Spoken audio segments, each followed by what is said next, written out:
today I'm here at Ballast Point Park and it's absolutely wonderful. It's the work of the Sydney Harbour Foreshores Authority, and the design and the artwork and the concept behind it is just wonderful. And I'm very fortunate to have the designer of the park here today. So I'd like to introduce you to Phil. I'm Philip Coxall from Coxall with the landscape architects for the project, and I'd like to tell you a little bit about the park just so you might understand what we tried to do here. The history of this particular site is really quite fascinating. Originally it was used for ballast. Sandstone ballast was quarried from the sandstone cliffs around here to put on the boats that used to come here and return empty. So they needed something to weigh those boats. Life of the park, actually, there was a Menivia, a building, a marine villa that was built by a man called Thomas Perkins, who was a draper. And he built a beautiful house sitting up on the headland looking out over the harbour. But that didn't last too long, and in the 1930s, Caltex bought the site and they turned it into a storage area for fuel. So the site had a checkered history when ultimately Caltex had decamped and decided that they would move out of the site, and Schiffer, or the government, acquired the land. And so when we came on board, the idea was, well, how do we respond to this site history? How do we respond in a way that tells a story about the park? And the main focus was the idea that this had been kind of an abused landscape over many periods of time, and so when we rebuilt this into a parkland, we didn't want to destroy other landscapes in the rebuilding of this landscape. So we said we're not going to go out and get other sandstone and bring it back. We're going to try and find as much recycled material as we can find around the Sydney region and turn it into the new ballast of recycled material for the park. And so if you walk around the park, you'll see one of the most dominant elements are these walls here.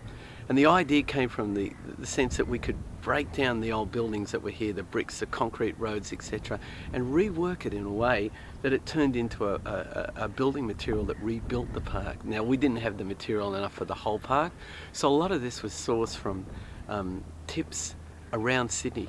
So recycled building material brought in. If you look around these walls, you'll see them at 3 levels. One, you'll see them as a textured, coloured material that sits on the sandstone, and they have a lovely richness about them. The next layer, you walk in, you see them as rubbish, broken rubbish, and I love the fact that people perceive this as what they saw as something beautiful is now revealed as broken rubbish. And so the idea of how we see things, can things be seen in another light? And then the third layer is when you get closer, you'll actually see beautiful little pieces of broken tiles. There's even sports trophies, mementos of past lives that are cast in through all the walls. You can actually spend days looking at these walls at that next layer, and I really love that. All the soil is recycled soil. The mulch is recycled pallets that have been broken up. The seat belts, the straps that are actually making up the building shade canopy. If you walk around, you'll see these orange structures, 3 of them around the site. They're actually made from the idea of recycled seatbelt straps. That is, seatbelt straps that have failed the safety test. And the idea of the orange colour is a reflection of the Balmain tigers, so the tiger stripes. And so there's this storyline being told right the way throughout the process. And it's been a focus of everything that we've done around here is to tell the story about the past site. So that's why we have a lot of the old heritage walls that have been kept, bricks incorporated with new. So it's telling this old new story, but it's trying to take a step forward. All the water from the site that comes off the parklands is filtered and cleaned in wetlands and then filtered and cleaned in natural systems before it's discharged into the harbour. Prior to us taking possession of the site, it was all cast straight into the harbour. So another positive contribution. And I think if you walk around, you'll see that the handrails and the detailing of the park is such a high quality. The focus here is to talk about Balmain. Balmain has moved from a rather, you have to be careful how you say this, but a robust park, a robust area, from a very working class suburb to a more dignified kind of environment where people that are moving in now are more art based, and those kind of the workforces. And the idea is that this detail reflects that change in Balmain. So whilst it is a balustrade or a handrail or whatever, it's done in such an elegant, beautiful way that it talks about this new changing, this new blossoming of Balmain from a robustness to a sense and appreciation of beauty and those finer things. And overall, I think it's been one of those most joyous places to work on. You know, a sheer privilege to work on a site of this kind of character, this nature, this significance, and hopefully everybody who comes here enjoys it for that. We actually worked off a master plan that had been developed by Schiffer, which they did in conjunction with the community and another landscape architectural practice. So they laid out the basic framework for the park, where basic arrangements, how things would happen, and then we get brought on board to do the detailed design. So once Caltex actually left the site, this was the first time we actually got access to the site, so we could see what we had to work with. So then everything has to be shaped and organised according to you know, how the landscape was that we found, which is really quite a lot of work to get that.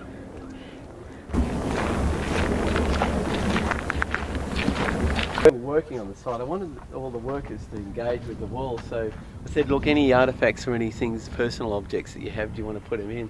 And this guy, that very day, actually his boot broke on him, so he ended up putting his work boot in the wall, which I thought was quite beautiful. But if you look around, you'll find many artefacts that people have put in the wall, that there's just personal items and things like that, which I think is really quite lovely. We found Thomas Perkins writing. That's Thomas Perkins, who was the guy who actually built the house up there, wrote on the rocks down here that people coming onto the site would be prosecuted. Now that had all been covered because Caltex had extended the site and filled in and built the seawall here. When we excavated, one Friday afternoon, I was walking past with the sun very low in the sky, and I saw something on the rock, and so I got a bit of water and washed it off, and I realised that this was writing from Thomas Perkins, 1830, that he'd written and not been seen since this site had been taken over by Caltex, and it was really quite beautiful. And you can see it on 3 of the rocks. He actually did in 3 locations. He was a bit of a graffiti artist actually, and you'll see it on 3 locations on the rocks down there. Thomas Perkins came and built this house here, and so when he built this house, the natural foreshore was here. In fact, up in the Menivia display that we've got, you see photos of his children, well, not his children, but some of his children's friends, playing on the rocks down here. So it's fascinating to see this piece of signage on the rocks, which reconnects us back to when he owned the site. In fact, the timber deck that we put over in the point over there is to connect back to the water and provide a swimming point for the kids, because that's exactly where that photograph was taken, that's up in the Menivia, of where the kids were swimming in the water. So that's why we got that timber deck over there for swimming and fishing. Damage to this estate will be prosecuted. T. Perkins. But as soon as Caltex came on board, they just filled all this in, and so this had been buried here. We had no knowledge that even the rocks were here, and it was just pure luck. As we excavated, we started to find it. In fact, the design was not supposed to be like this, but because we found the rock on that sign, we redesigned so that we could expose it and use it in the overall design, which I think is really lovely when you walk around and see it.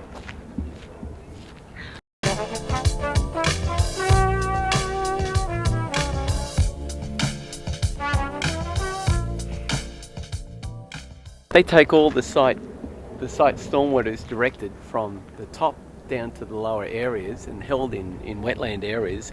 That's where it's cleaned and filtered. And these fitters actually take the water from the top wetland pond area and then bring it down over the rock and then into another wetland down here, which is then cleaned. And as you can see, it then goes perfectly clean. It then enters the harbour.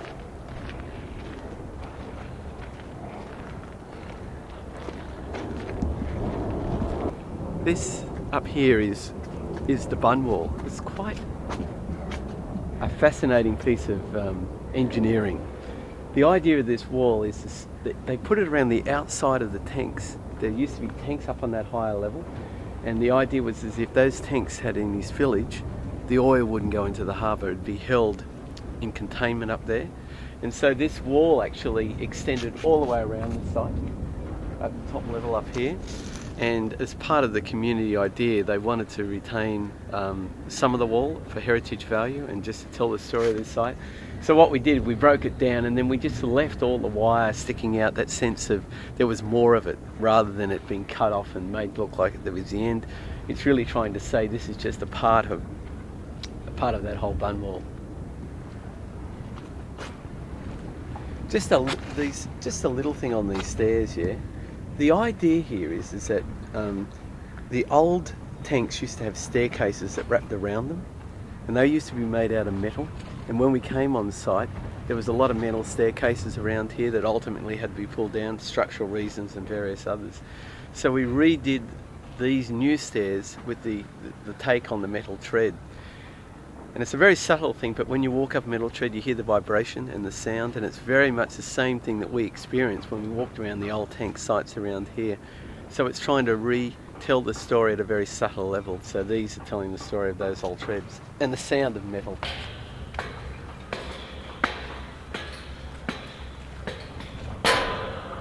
So I really want people to understand the design. I think it's a bit like art. If I tell you about art and you understand it more, then that knowledge gives you a lot more understanding of and appreciation of it. And also you then want to pass on that knowledge to everybody else and enjoy it with them. And I think that's so important. And there's so many layers to this park. It's something I really want people to understand.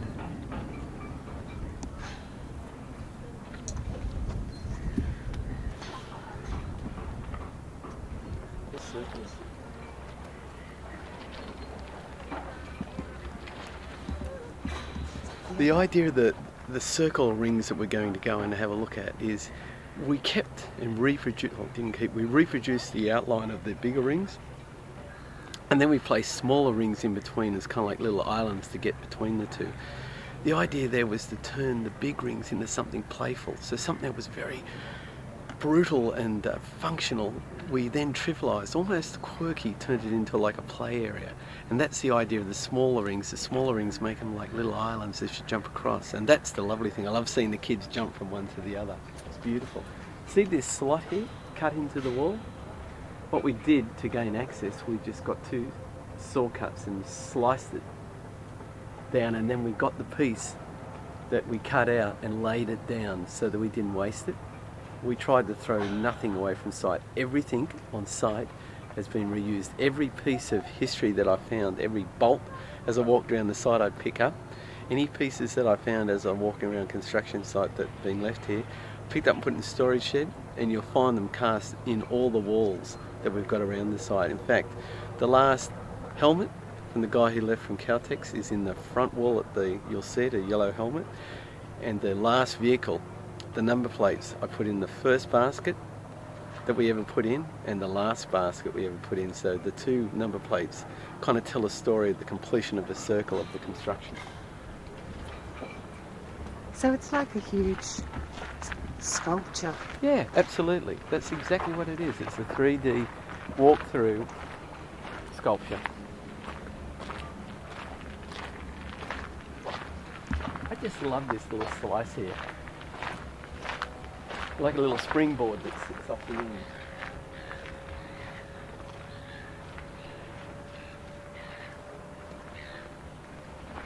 Just want to show you this.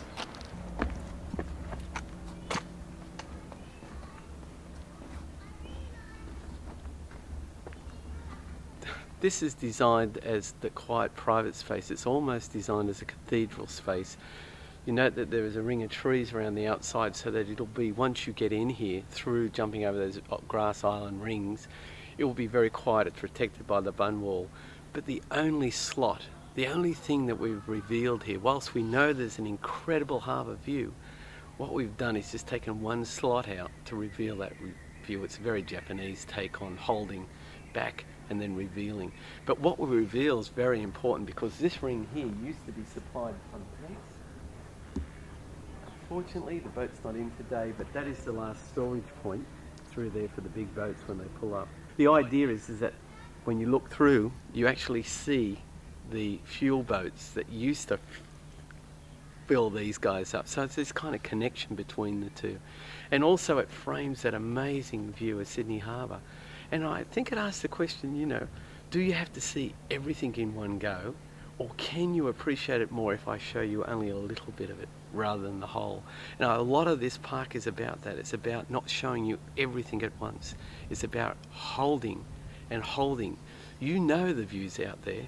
I want you to have to race to the edge to experience it, but in that racing to the edge, there's many other experiences en route that you have to experience before you get to the end. If I'd shown you the whole view at the start, you wouldn't be interested in going down to see the rest of it. So holding that view, locking, closing, open, revealing is very much about this design and the idea behind the park. And you can see these rings here, these little circular rings. They become little islands, and you can see down there those people sitting on one of those little islands, occupying that as a little private space. This is all the area around here, these wetland grasses. That's where the water comes down to, and ultimately that'll be like a wheat field of long grasses they clean the water. These plants are specifically designed to clean any impurities out of the water, and that's the sand filter layer that they're planted in. So the water drops down from the front, down around the cliff edges here, and this fills up with water. The water then seeps through the sand layer, and the roots from the plants clean it out, and then it's discharged down to the lower area where then it's cleaned again and discharged into the harbour. So these are islands floating in a sea of water, or storm water.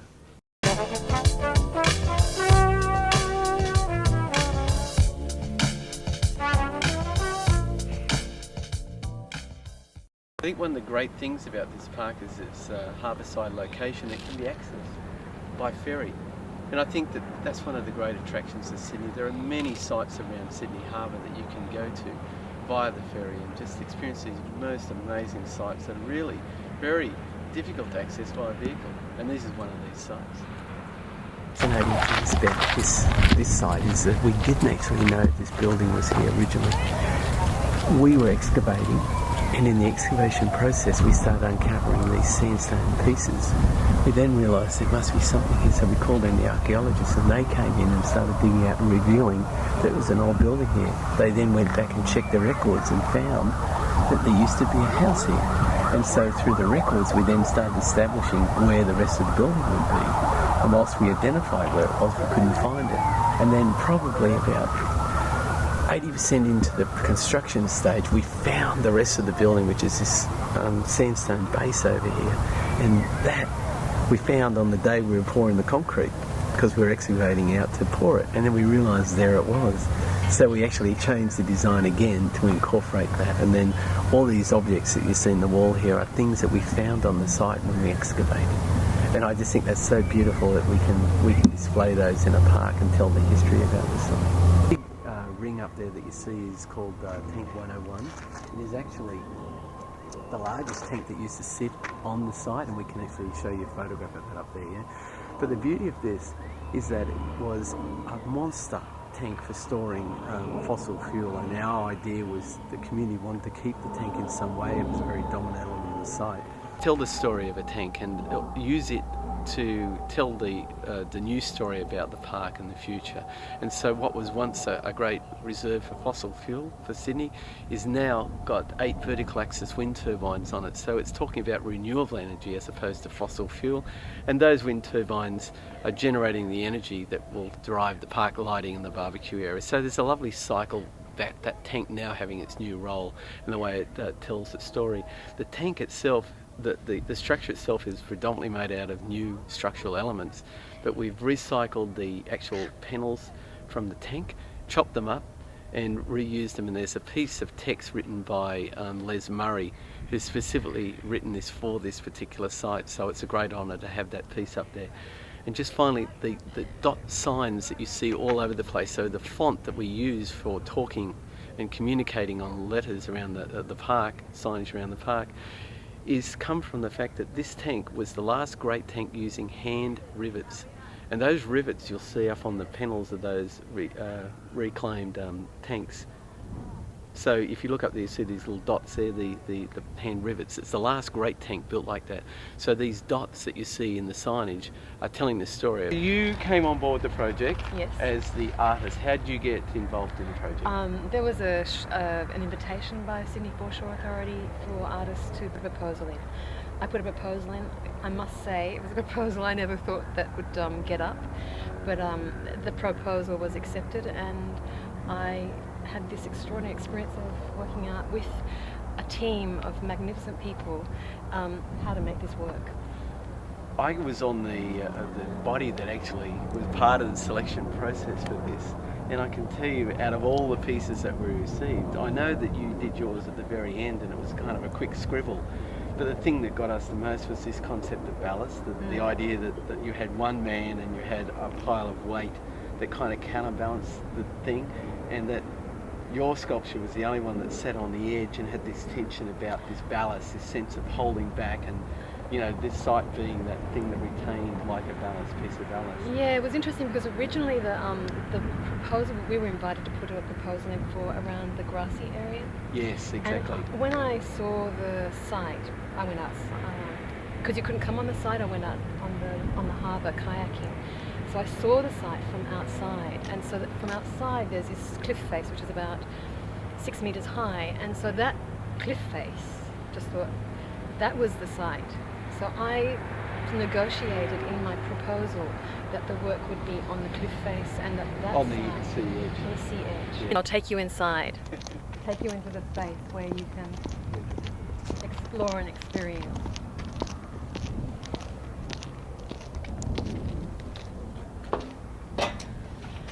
So it's filled, the places has many apertures, and so the apertures are allowing you to actually frame space, and so it frames the water. There's a stepping, so you step over the edge, so it has a very uncomfortable feeling, but quite exciting, especially for kids. Kids absolutely love this. And then there's the framing of the views out. So we've got the classic view of the Harbour Bridge,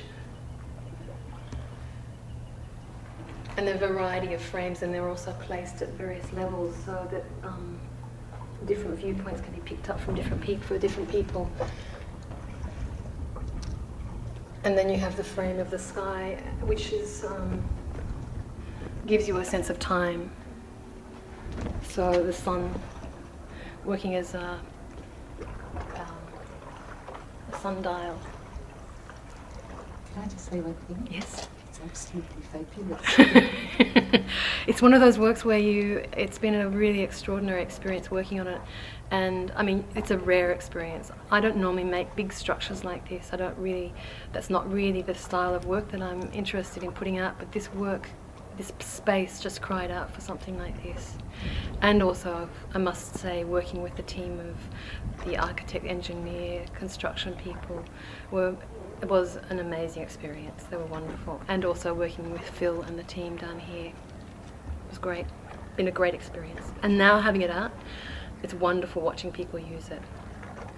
I'd like to know, Di. Yes. When did you first know about getting this site for Schiffer, and Schiffer's role was going to be to oversee the construction?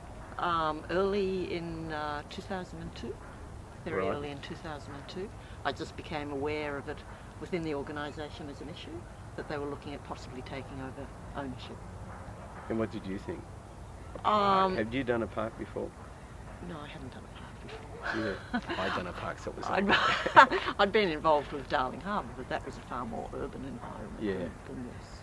So the first thing we really knew about it was when the Premier and a whole lot of people went out on a boat on Sydney Harbour and made the formal announcement that the government was going to acquire Ballast Point, and that the Sydney Harbour Foreshore Authority would be the authority who would do that and would take over development of the park.